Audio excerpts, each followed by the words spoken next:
Scottish حکومت کی سربراہ نکولا سٹرجن نے نئے ریفرینڈم کا مطالبہ کر دیا۔ انہوں نے کہا بریگزٹ پر بل پارلیمنٹ میں بدترین حکومتی شکست کے بعد یورپی یونین سے نکلنے سے متعلق نیا ریفرینڈم ضروری ہے۔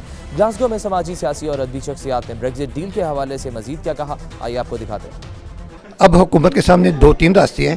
ایک تو یہ ہے کہ وہ کراس پارٹی ایک میٹنگ بلائے اور بریگزٹ کے سلسلے میں وہ نئے طریقہ کار اور نئے قوانین طے کریں۔ دوسرا یہ ہے کہ حکومت جو ہے وہ نئے الیکشن کا اعلان کر دے، جس کی امید نہیں ہے۔ اور تیسرا یہ ہے کہ ایک نئے ریفرینڈم کا اعلان کیا جائے بریگزٹ پہ، کیونکہ پچھلی دفعہ جو بریگزٹ ہوا تھا وہ بڑی تھن میجارٹی سے ہوا تھا اور اکثر لوگوں کا یہ کہنا ہے کہ ان کو غلط انفارمیشن دی گئی ہے۔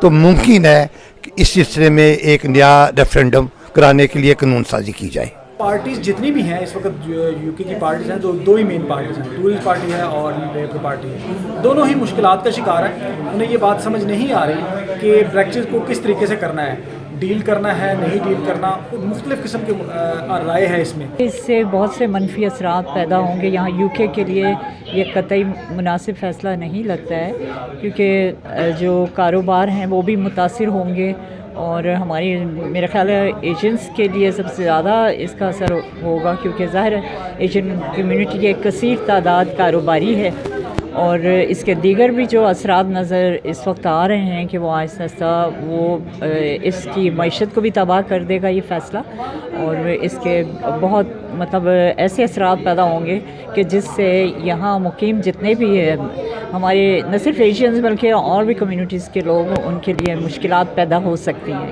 بریگزٹ کے جو اثرات ہیں وہ مکمل طور پر ہمیں یہاں نظر آ رہے ہیں۔ مہنگائی کا ایک طوفان آ چکا ہے، زندگی کے ہر شعبے میں لوگ پریشان ہیں کہ کیا کیا جائے کیا نہ کیا جائے، اور حکومت کی اس نااہلی نے لوگوں کو یہ سوچنے پر مجبور کر دیا ہے کہ آیا یہ حکومت برقرار رہے بھی یا نہ رہے۔